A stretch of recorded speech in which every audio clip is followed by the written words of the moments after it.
Hey, Eddie Pepitone here. I just want to tell you, me and my buddy, great musician Robbie Mangiano, we have the Pep Mangiano Waste Management Company, and we are releasing another incredible song. This one is 9 minutes long. It's insane. Kevin just heard it. Check this out. It's Alan Margaret, Come to Life. Alan Margaret. Coming up on Bandcamp. Pepitone Mangiano Waste Management Company. Go to Bandcamp. It'll be up soon. Doctors.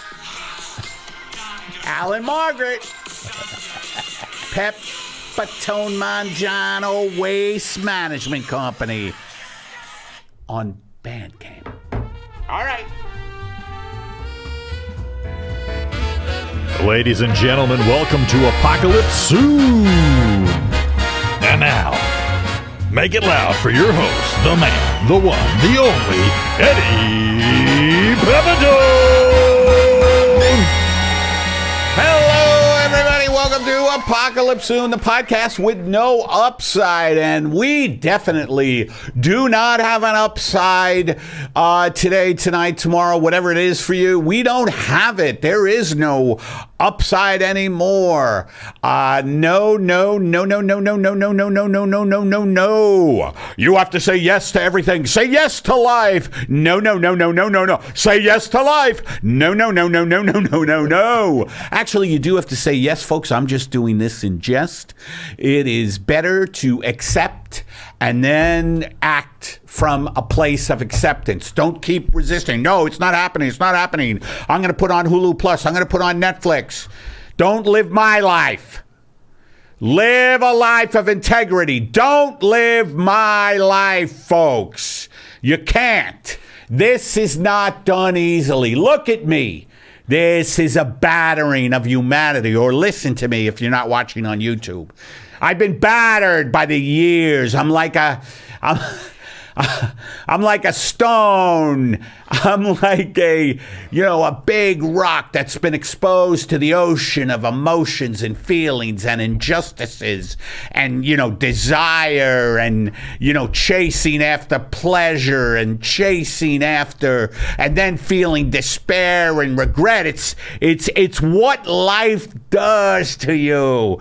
You have to eventually realize that our lives are sound and fury, signifying nothing. And speaking of sound and fury, signifying nothing, let's welcome our band leader of our band, Bobby and the Mephistophelians. Please welcome Bobby. Hey, the sound and the fury. I like that. Sound and fury signifying nothing, Bobby, which is, biblical. It's a biblical reference, and it's about when you're world weary, like you've been through so much. You've been through love affairs. You know what I'm talking about. Oh, do I? I know you do, Bobby. You've been through love affairs. You've been through emotional rejection. You've been through just incredible, heartbreaking things. Your stress, anxiety, earning a living, chasing after pleasure, then feeling despair,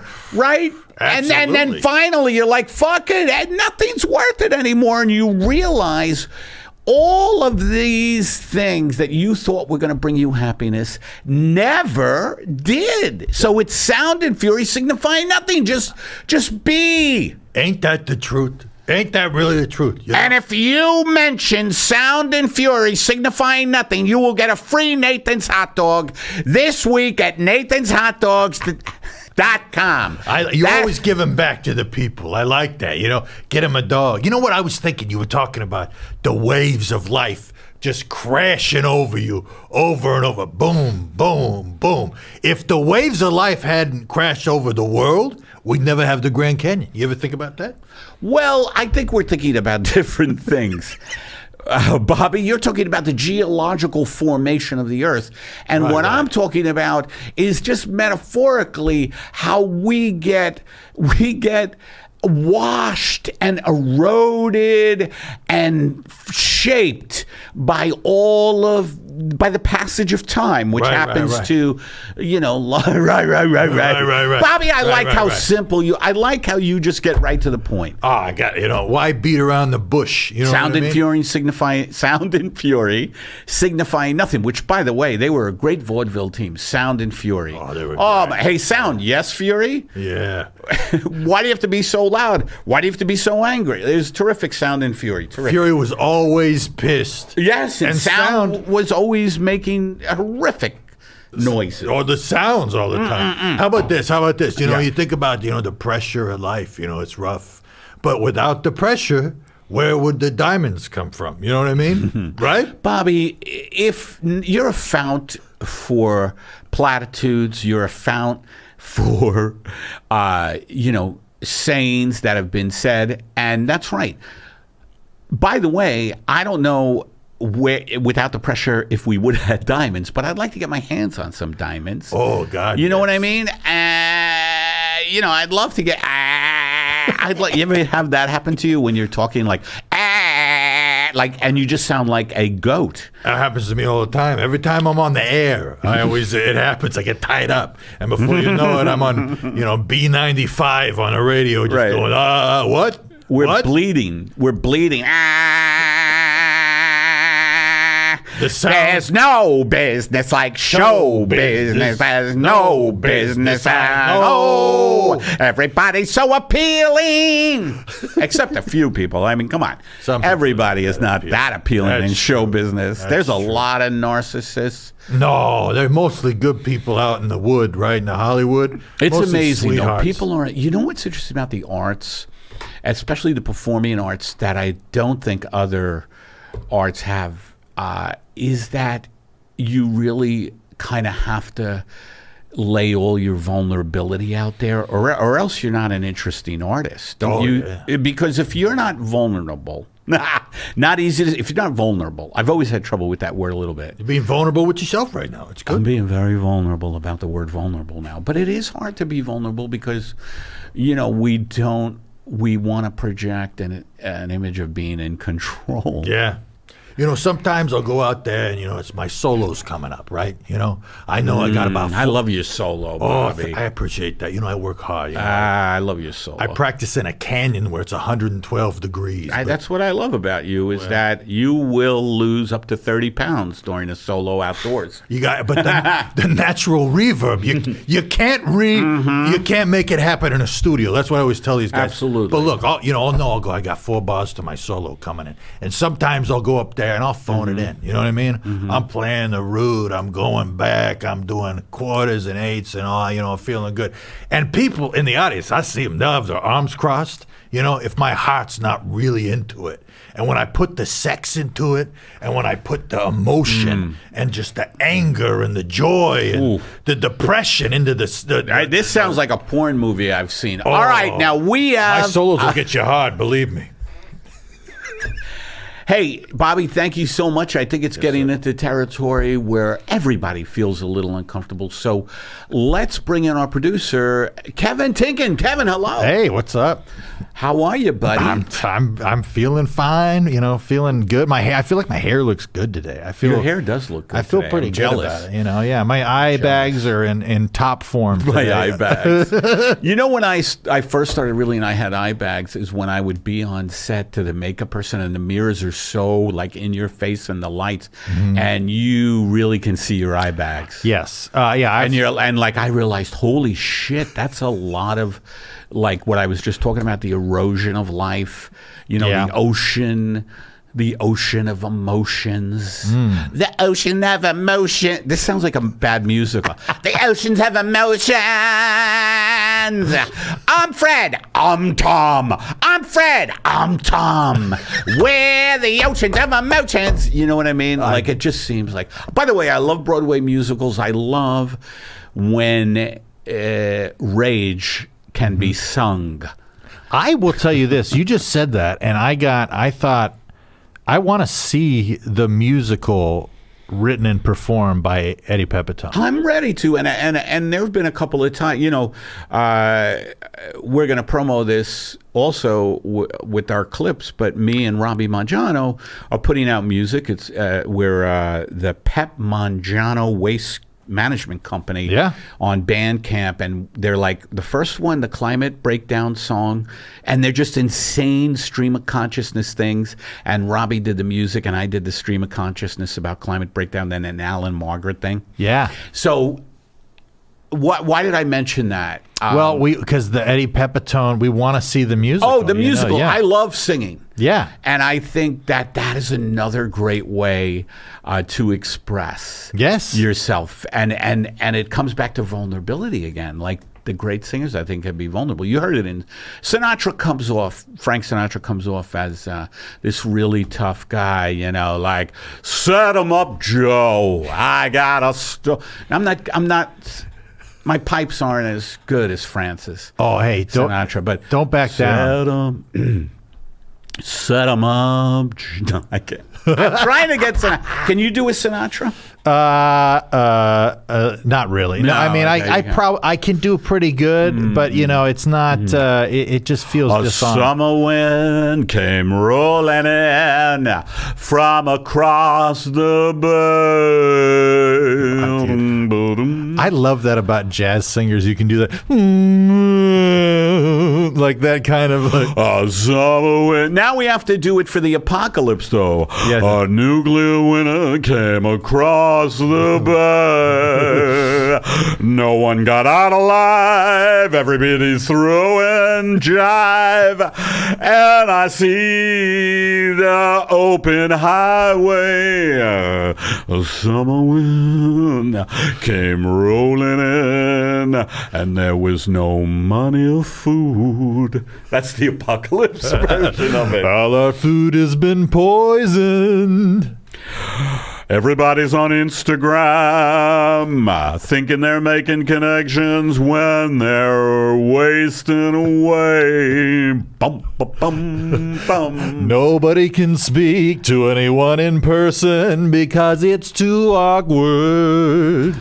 Fear runs rampant. The country's awash with weaponry that they turn on each other. But more than this, I did it corporate America's way. Oh man, what has he got? If not an advertisement in his brain, then he has not, and it goes on like that. But there's something, man, that's good. Yeah, there's something about belting out stuff. Yeah. If you come from a vulnerable place. Yeah. Yes. Yeah, I often will, sometimes the neighbors will complain because I go out to the corner of my apartment building and sing about my wife not being attracted to me.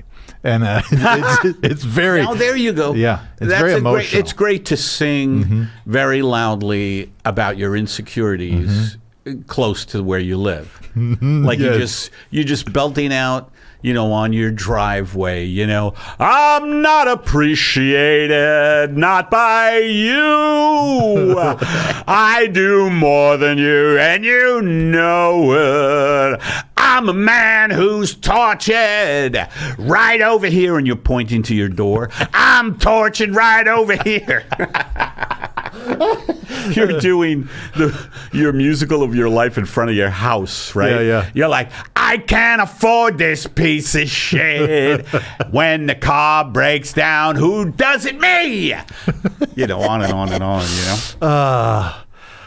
man, yeah, I had a long song about the tandem parking situation, how we have to constantly back out and go back in, and my wife and I would swap. Juggle?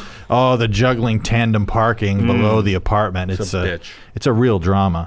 But seriously, Eddie, I think that could be amazing. What? If you wrote a musical and performed it. I think that should happen. I think it might be funny to do variations on that theme about, singing about horrific things, but in a really upbeat way. Yeah, or just about you leaving Staten Island or something. You know what I mean? The shores of Staten Island call to me, and they say, "Fuck you! Fuck you!" The shores of Staten Island call to me. Don't come near us, the shore. Dude, yeah. That kind of thing, right? With like a 7-piece string orchestra in the back, and they're all wearing tuxedos. Sounds good. And All right, well, candlelight. look, we're going to work on this. Dreaming. Thank you for, Kevin, you're a great encourager, and that's another thing artists all need, right? Absolutely. We all need encouragement. We all need encouragement. We all need people to stand behind us and believe in us. All of us do. Absolutely. I actually wanted to mention that. If there's anybody out there that's willing to stand behind me for encouragement, I would love that. That would be great. And actually, this is a true thing. My wife needs help with her writing. She wants to write in the UK. So if anybody knows of any British writing agents, or if you're a British writing agent, listen to this. Contact me at eddiepeppodcast@gmail.com. My wife, Karen Simmons, great writer, having trouble getting hooked into the British showbiz industry, which is not easy. It's hard to cross So the anyway, ocean. Kev, I just want to say we have a great show, right? We always do. We always explore the catastrophes that, if they haven't befallen you, will befall you soon. And what else can we do? But, we have to organize. We have to get out there. But we also have to laugh. And that's what this baby's about. Apocalypse Soon, the podcast with no upside. We'll be back.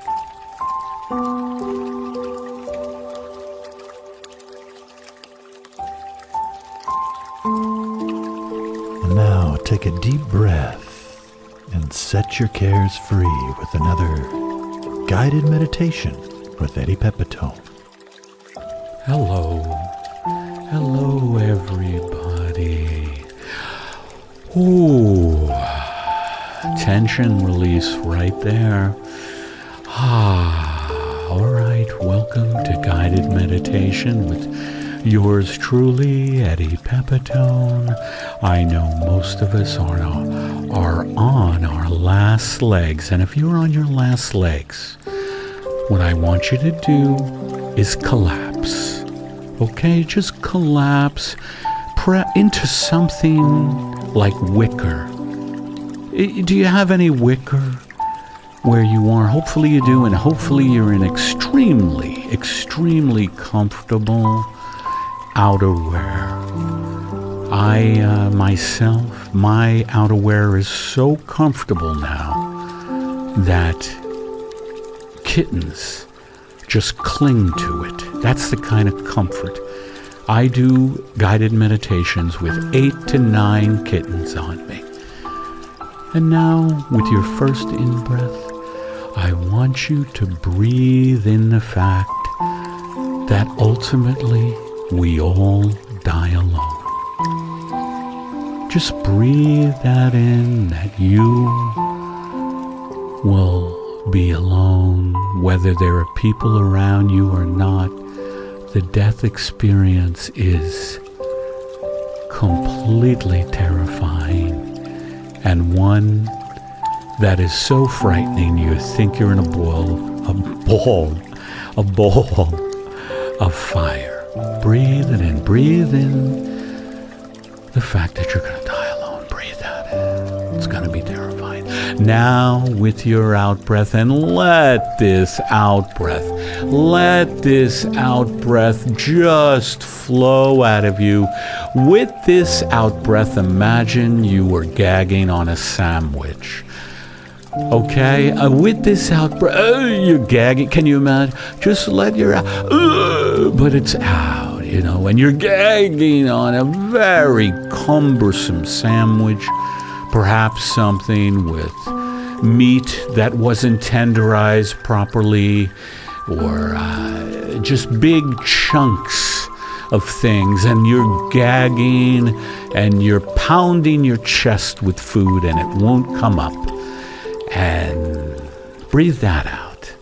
Breathe that out. A gagging episode, a horrific episode.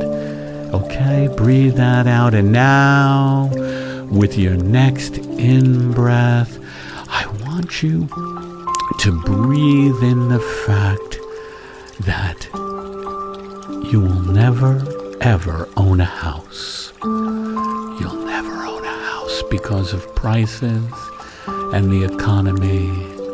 And once the American dollar collapses, which will be happening soon, you will be just fleeing itinerant gangs. Breathe, Dad. I think it was out. You know what? Breathe in and out. Breathe in and out at the same time right now. Let's say that was your in-breath. Now, with your out-breath, I want you to shave something. Okay? With your out-breath, I want you to shave your legs. I want to shave your eyebrows. I want you to shave a possum. I want you to shave some money off the top.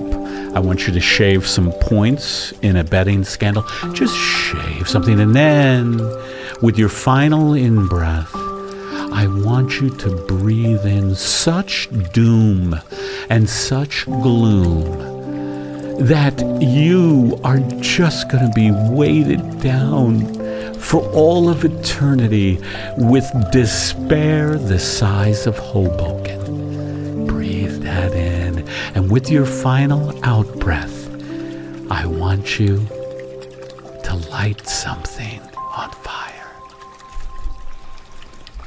Thanks for joining us for another guided meditation with Eddie Pepitone.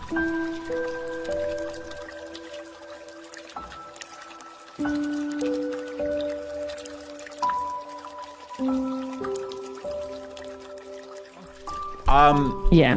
You know, I mean, fuck. You know, it's funny with social. Let's go on the air. Yeah, let's do it. I'm not ashamed. All right. I've already spiraled on Twitter. Who Well, cares? Right. All right. Hey, everybody. Our guest today here on Apocalypse Soon is JMS, which is Jessica Michelle Singleton. Hello, Jessica. Hi. Thank you guys for having me. Thanks, Eddie. I'm so excited to be here. I just wanted to, we were talking a little off the air. I want to catch the audience up to speed about, you know, you've gone through a sad, a bit of a breakup, and that is life, right?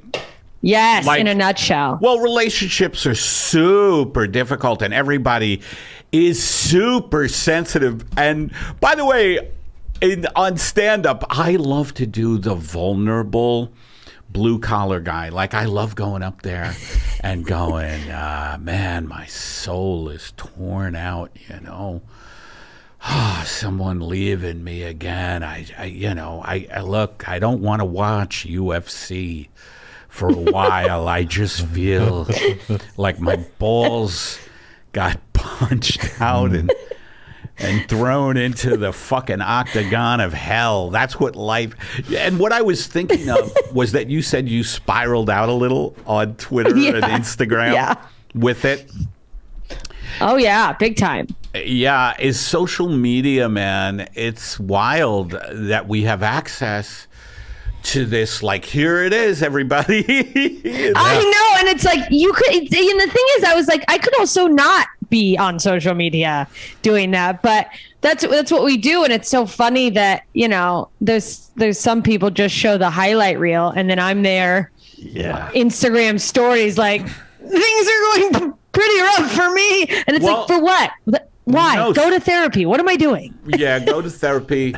I was going to say that, well, we make connections on Instagram and Twitter or whatever. Like, people really connect in a certain way on social media, and it feels emotional. But, you know, you have to be careful because it isn't real. Yeah. It's so bizarre. It social is. Media. It's like you could be introduced to really cool people. You could find someone talking about something that really resonates with you that you connect with. But also, you don't know who's on the end of that computer. And like we're trusting authentic connections from a place where also people who are just a picture of a cartoon cat will be like, "You look fat in this video." And you're like, "Okay, great. This is where I'm meeting my friends." I don't know about that. By the way, you know, I'm kind of inured to getting insulted on social media. Like I just kind of go, "Oh, you dummy," or "You fucking." I might get mad, for a second or two, but it isn't like it used to be. I used to get pissed at people. Really? Yeah, because people can be so mean, and I'm just like, absolutely. I made the mistake of going after a couple, and that never works out good. It never works. And you look like an idiot if you're the guy with 100,000 followers and they have 30. Yeah. Yeah, and it's like you've ignored every compliment, and then you're just attacking this one criticism when it's like, that's just a sad person, and now you're probably giving them what they want, but it is 100%. Yeah, it's nice to get to a point where you can like get angry and then let it go instead of being like, I'm going to ruin your life. Right. Yeah. And for us, social media is a way to promote ourselves. This is what I tell myself. It's a way to promote myself, so that's why I'm on it. Like I was thinking recently, I want to take a 5-day break or whatever. Yes. And then I thought, oh no, I have too much to do. I have too much to promote. Yeah. Who will post my reels while I'm away? Yeah, it's like, realistically, I feel like any of us could go away for a little while and come back, and the people who really love you already are still going to be there, but it feels like, oh, if I go away, am I going to get out of the algorithm? Now I'm irrelevant. Now no one's going to know when I'm coming to their town, because nothing's more annoying. That seems to happen like clockwork than the people who go, when are you coming here? The day after you were there. Yeah. Oh, yeah. I've learned to not tell those people, fuck you. I would just say, fuck you. I would answer them going, fuck you. I was there yesterday. You fucking idiot. So Jessica Michelle, talk to us about the music that you have going on, and you were just played on a country station, I saw. Tell us about what's going on with you. I didn't know you were a singer. Well, I mean, I don't know if I really am, but I like to do it. I have fun with it, and I was dating a musician, and while we were locked down, I basically bullied him into making country music with me, which he hated because he, considers himself, a man of taste, and there's a lot of opinions about country music. But I grew up in, I lived in Mississippi till I was in 6th grade. Then we moved to Alaska, so I lived in country places. Okay. Yeah. In Alaska, the country music's like, well, the polar bear got my arm, and he's fucking with it with his friends. I gotta get a prosthetic. No, what is there an Alaskan genre of country? Alaskan. I don't think there's not enough of anything, but it's definitely just got, they hunt, they fish, so it's got that same kind of down home and there's vibe. Space. I think country music, you have to grow up in a place where there's fucking space. Like I grew up in Brooklyn, right? And you don't sing like, well, the porch is a whistling with the wind. You sing shit like, we gotta pay the rent. We gotta pay the rent, and the fucking dad is fighting. He's drunk. I don't know. I mean, because can you imagine someone trying to just like sing a country song in their shitty thin walls in their Brooklyn apartment, and the neighbor's just like, shut the fuck up. Oh yeah, definitely. So tell us about your song. Well, I just wrote, the song I just released. So I wrote a song last year and released it, and it charted, and it got on the Grammy consideration list, which was weird. Hell yeah. But so I was like, I'm gonna do more because that was fun. And so I wrote just like a garbage party country song. Like I don't have any, I'm proud of it and I like it, but I'm not like, this is my magnum opus. This is the peak of, musical brilliance. It's just, singing about drinking beers by a fire, stupid shit. And then I was super excited to release it, had it all set up, and it came out this week, but I started promoting it, and then they're like, Roe versus Wade, and I was like, well, no one gives a shit about my country music. Well, it's a bad time to be promoting country music. Yeah. But and I guess like that's sort of my hang up on like I wanted to do it for a long time, but I didn't want to do it also because I think the country music genre is one where a lot of people make a big assumption about you if you are into country music. And I don't think I fall in line with a lot of the assumptions people would make about someone who enjoys the sound of a banjo. I think, though, being a comedian lends a cool, what do you call it, perspective to being a musician, Absolutely. And we have that, like, we're in a field where we're kind of seeing things in different ways. And I feel like I didn't realize until I started writing how much just writing comedy probably made it easier for me to write songs. Cause it's just, after a while you get, it's kind of like a muscle and it's a little different, but it's in there and it fits it. So you're in Jesus. Are you having to go perform with your ex now? No, I don't do I never perform the music. I've done it live once. I did an acoustic version. I would love to if it ever there was a reason for it. Like right. If you don't sing it? I haven't really live because I don't know, because it's not funny. It's just like, it's funny in that it's like, why on earth did you write this song? Like, anyone who knows me is like, wait, this is not musical comedy. You just were like, I'm going to write a song about drinking around a fire just cause. And I'm like, I just wanted to. Are you selling it on Bandcamp or anything? It's everywhere. So it's, iTunes, Spotify, all the things. My comedy albums got taken off Spotify for some reason. Oh. And so now all that's up there is 2 country songs. So I just look like this fledgling country singer. Which is fine, but it's just like they're still, I guess it's because some people's comedy albums haven't been taken down. I have no idea what's going on other than there's some big spoken giants weird lawsuit going on with comedians getting publishing rights, which makes no sense to me. I want to talk to you about the theme of the podcast, which is I call it Apocalypse Soon. And not soon enough. All right. That's one way to look at it. Yeah. But I find that so many people have their heads up their asses when it comes to knowing the world we're living in and knowing what's going on in the world. And I understand it's overwhelming.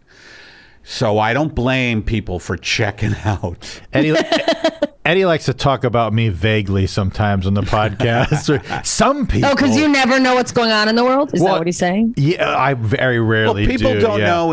I think a lot of people do, but we're in incredible fucking trouble as a country and a species. And I was just wondering what's your take on it? And do you try to integrate that into your stand-up? Until recently, I definitely didn't. And it's not because I don't care. It's because I have always struggled to get past my anger enough to make it funny.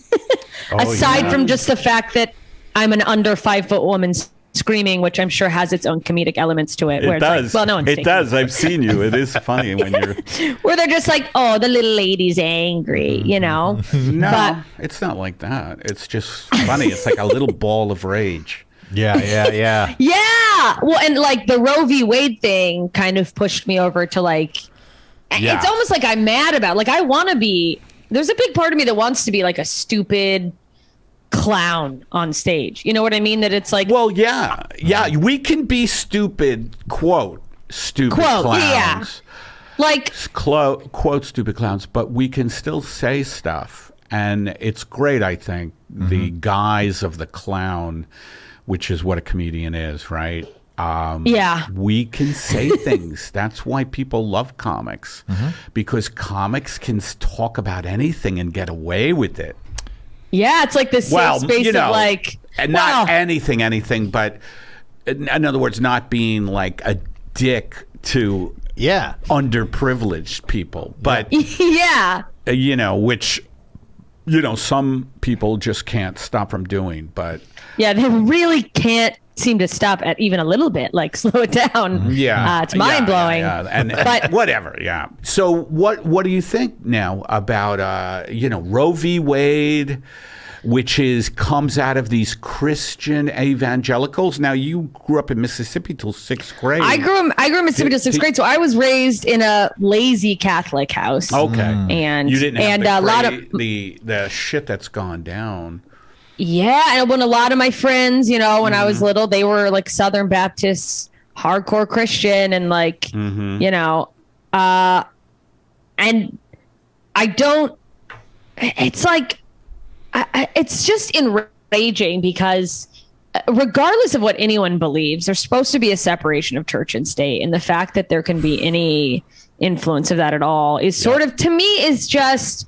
And, maybe I'm an eternal pessimist, but I feel like with Roe v. Wade, what we're seeing is sort of like the illusion come down of the idea that there wasn't always like this sort of influence there, like that idea that we're like, no, when we vote, it always definitely matters. And the people that we elect are working on behalf of us, not I don't think anybody believes that anymore. Whatever. I don't think anybody believes that anymore. And that's why,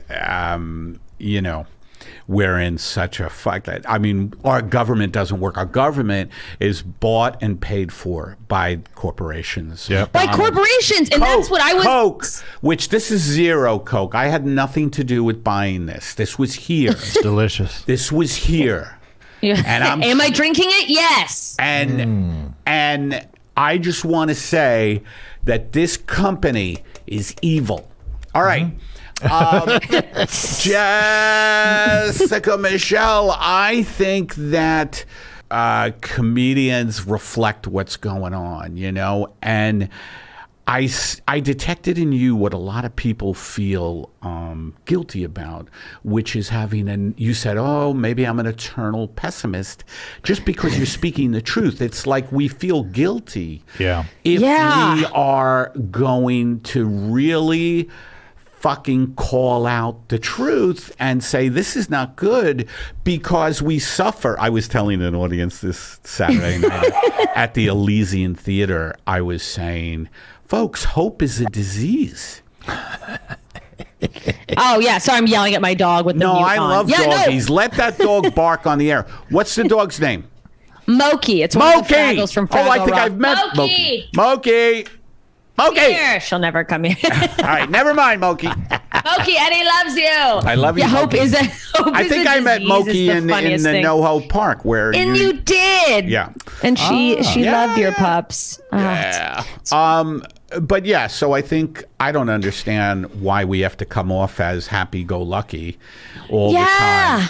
It's like that toxic positivity of like, well, just look on the bright side. And it's like the bright side is we're all going to be dead soon.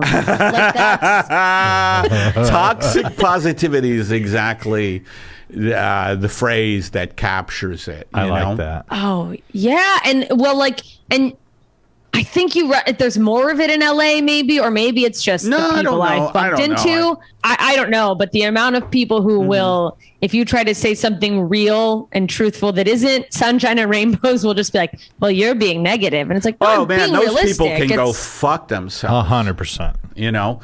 But anyway, it looks like, and especially for women, and any man who has a conscience, it looks like there's going to be a lot of protesting that's going to start happening because these Christian evangelical fascists have to be met. They have to be met by the other side. Like, they can't have their way anymore. They can't. Yeah. Fuck them. No, but something's got to be said, and I think I guess something's got to be done. Massive protests, and a lot of them broke out spontaneously after that decision, and so the organizing has to keep going. And I think it's scary. It's scary because because there's so many fucking disenfranchised people in this country, people who don't have anything. and they want things.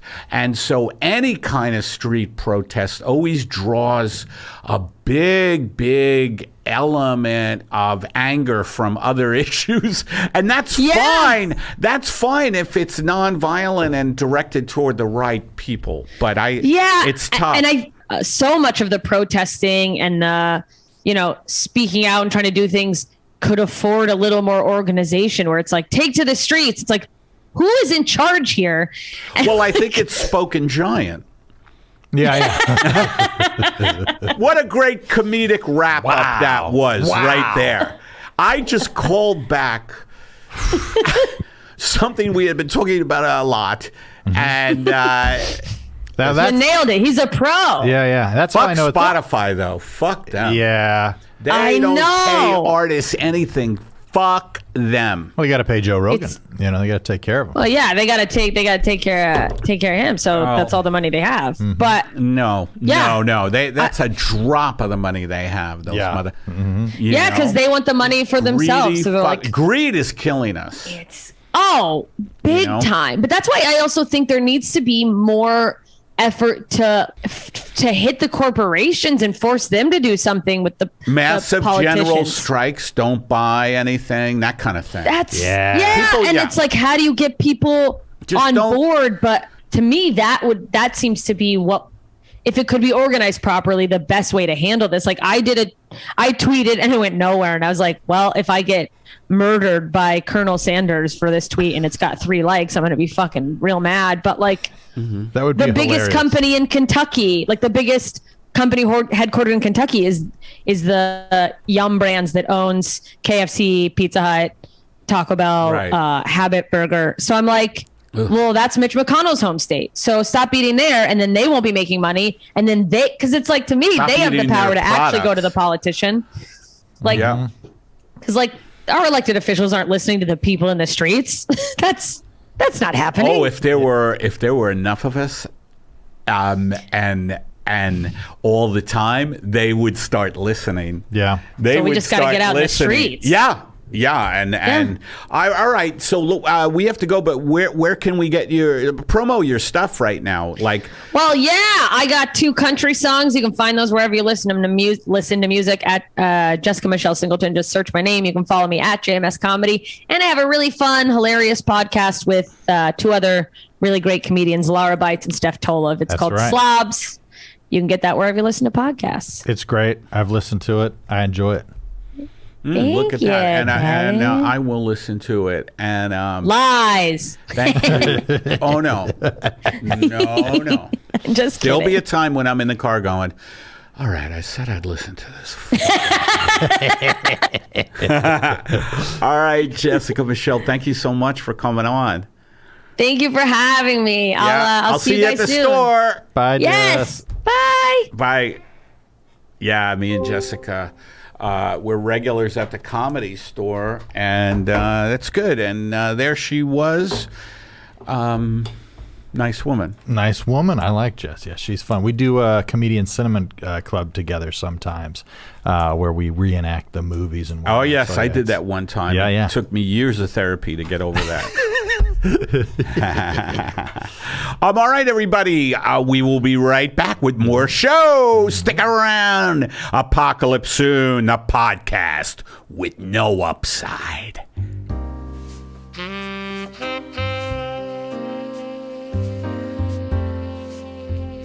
And now join us for another episode of Driving in the Rain with Eddie Pepitone. I swerved out of the way. I swerved out of the way of the little piece of shit who was crossing the street. It was raining so hard, and this piece of shit had to cross right in front of my Uber / Lyft / Instacart / Bookmobile / Bloodmobile / psychiatrist on wheels car. I kept driving. The rain was coming down. It was coming down like a guy who got knocked out by George Foreman in the prime of George Foreman's career. And it was coming down that hard. It was coming down that hard, like all these knockouts from Foreman, Ali, Frazier, when boxing was boxing. You know what I'm talking about.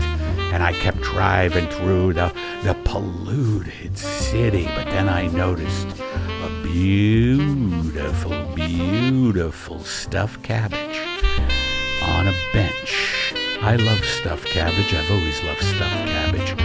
The rain was beating down on my car.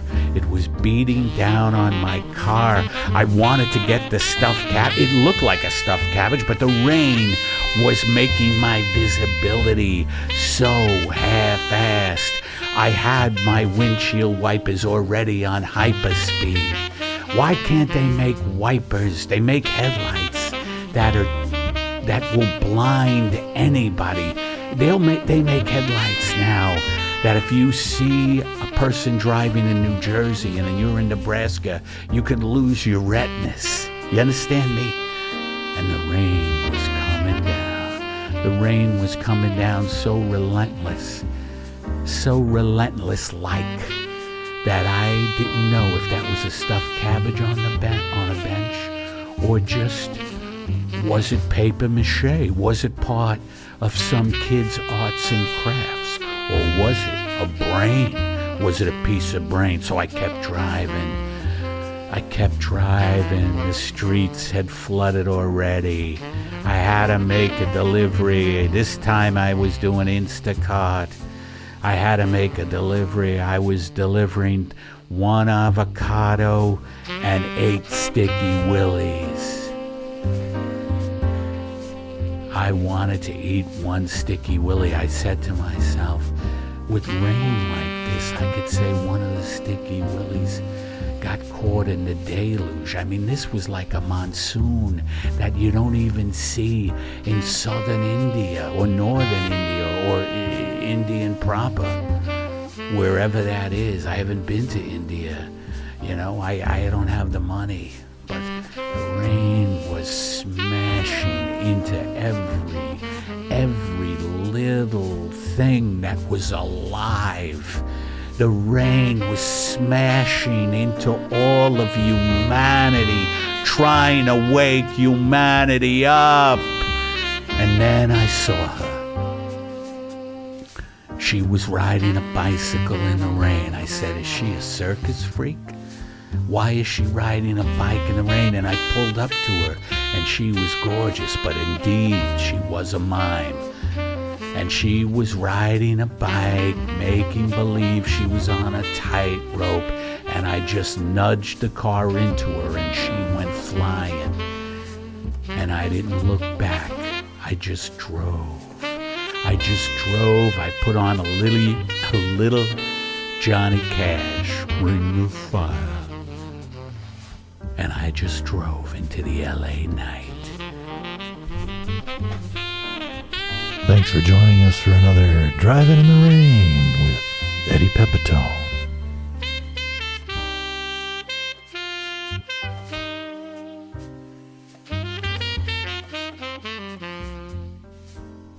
Well, that was our show, everybody. And thank you for trundling in, just kind of coming in and seeing what's what, baby. Right, Kev? We had a great show. Did you enjoy yourself? Thanks for stopping in, popping your head in, and just saying hello. Ladies and gentlemen, Tennessee Williams, Cat on a Hot Tin Roof. We'll be right back after this message from Baker's Beans. They're beans that not only get you going, they can also clog you up. Tennessee Williams, Cat on a Hot Tin Roof. We'll be back. Big Daddy! Big Daddy, you better come here, Big Daddy. Oh, you better not say that I'm not your Big Daddy, Big Mama.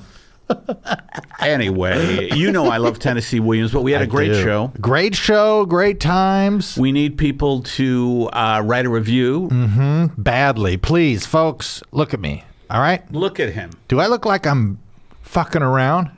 Look at I'm him. not.